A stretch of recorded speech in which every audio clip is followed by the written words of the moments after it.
Party పోరాడముంటోంది. అధ్యక్షుడు Jung siren to పిలుపునిచ్చారు. నేతలు మాత్రం సైలెంట్ గా ఉండిపోతున్నారు. ఫ్యాన్ పార్టీని విడిచి వెళ్లే వాళ్లు వెళ్లిపోయారు. ఉన్నవాళ్లు మాత్రం జెండా మోసేందుకు సిద్ధంగా లేరు. కూటమి ప్రభుత్వ విధానాలపై పోరాడేందుకు ఆసక్తి చూపడం లేదు. అధినేత ఒకటి తెలిస్తే నేతలు మరోలా ఎందుకు బిహేవ్ చేస్తున్నట్లు? అధికారంలో ఉన్నప్పుడు హల్చల్ చేసిన ఫ్యాన్ పార్టీ లీడర్లు అపోజిషన్లో ఉండేందుకు ఎందుకు జంకుతున్నారు?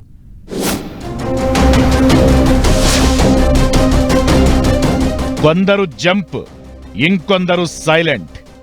గాడి వదిలేస్తున్న ఫ్యాన్ పార్టీ లీడర్లు. కేసుల భయంతో పోరాటానికి వెనకడుగు.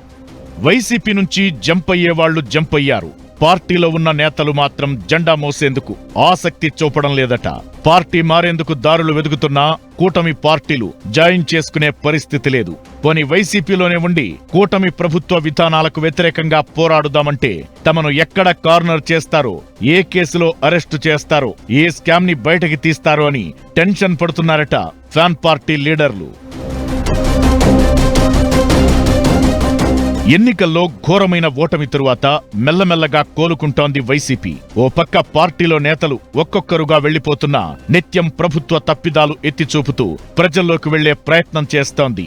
అంతేకాకుండా కొన్ని అంశాలపై పోరుబాటకు పిలుపునిచ్చింది వైసీపీ. అయితే అధినేత పిలుపునిచ్చిన కార్యక్రమాలపై పార్టీ నేతల నుంచి డిఫరెంట్ ఒపీనియన్స్ వ్యక్తమవుతున్నాయి. ఇటీవల వైసీపీ అధినేత 3 అంశాలపై నిరసన కార్యక్రమాలకు పిలుపునిచ్చినా నేతలు అంతగా రెస్పాండ్ అవ్వడం లేదు. ఎన్నికల్లో ఓటమి తరువాత డీలా పడిపోయిన చాలా మంది నేతలు అప్పుడే నిరసన కార్యక్రమాలు అంటే ఆసక్తి చూపడం లేదట. ఇప్పటికే కొందరు మాజీ మంత్రులు, కీలక నేతలు, చాలా మంది మాజీ ఎమ్మెల్యేలు నియోజకవర్గాలకు దూరంగా ఉంటున్నారు.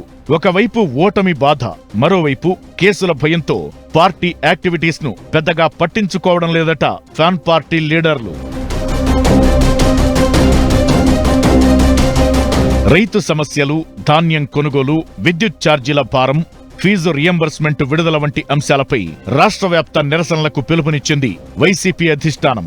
అయితే ఈ నెల 13న జరిగిన ధాన్యం కొనుగోలు నిరసన కార్యక్రమానికి ఆశించిన స్థాయిలో లీడర్లు, క్యాడర్ పార్టిసిపేట్ చేయలేదు. అక్కడక్కడ మాత్రమే ధర్నాలు చేశారు నేతలు. జిల్లా కేంద్రాల్లో జరిగిన నిరసనలకు పెద్దగా రెస్పాన్స్ రాలేదని వైసీపీ నేతలే చర్చించుకుంటున్నారు. బయటకొచ్చిన కొందరు నేతలను పోలీసులు అరెస్టు చేశారు. ఇదిలా ఉంటే ఈ నెల 27న విద్యుత్ భారంపై నిరసనలకు పిలుపునిచ్చింది వైసీపీ. దాంతోపాటు ఫీజు రియంబర్స్మెంట్ విడుదల చేయాలని జనవరి 3న ఆందోళన చేయబోతున్నారు. అయితే అప్పుడే నిరసనలు, ధర్నాలు అంటే ఎలా అంటూ లోపల గునుక్కుంటున్నారట పార్టీ నేతలు. ఓ పక్క ఓటమి ఎఫెక్ట్, మరోవైపు కేసులు. ఇలాంటి పరిస్థితుల్లో కార్యక్రమాలంటే కష్టమంటున్నారట. గ్రౌండ్ లెవెల్లో పరిస్థితి అర్థం చేసుకోకుండా నిరసనలకు పిలుపునివ్వడం సరికాదని ఒకరి దగ్గర ఒకరు గుసగుసలు పెట్టుకుంటున్నారట. కూటమి ప్రభుత్వం ఏర్పడి 6 నెలలు మాత్రమే అయ్యింది. ఇంకా కొంత సమయం తరువాత ఇలాంటి కార్యక్రమాలు చేయాలని అభిప్రాయం వ్యక్తం చేస్తున్నారట కొందరు నేతలు. పార్టీ నేతలెవరూ ఈ విషయాలను డైరెక్ట్ గా అధిష్టానం పెద్దలకు చెప్పే ప్రయత్నం చేయడం లేదు. వైసీపీ అధినాయకత్వం మాత్రం నిరసన కార్యక్రమాలను విజయవంతం చేయాలని ఒత్తిడి తెస్తోంది.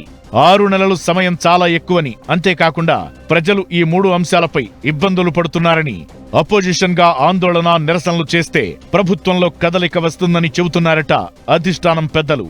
దీంతో అటు అధిష్టానం ఒత్తిడి, ఇటు క్యాడర్ నుంచి సపోర్ట్ లేక మరోపక్క కేసుల భయంతో సతమతమవుతున్నారట ఫ్యాన్ పార్టీ లీడర్లు. చూడాలి మరి రాబోయే 2 నిరసన కార్యక్రమాలకు వైసీపీ క్యాడర్, లీడర్ల నుంచి ఏ స్థాయిలో రెస్పాన్స్ ఉంటుందో.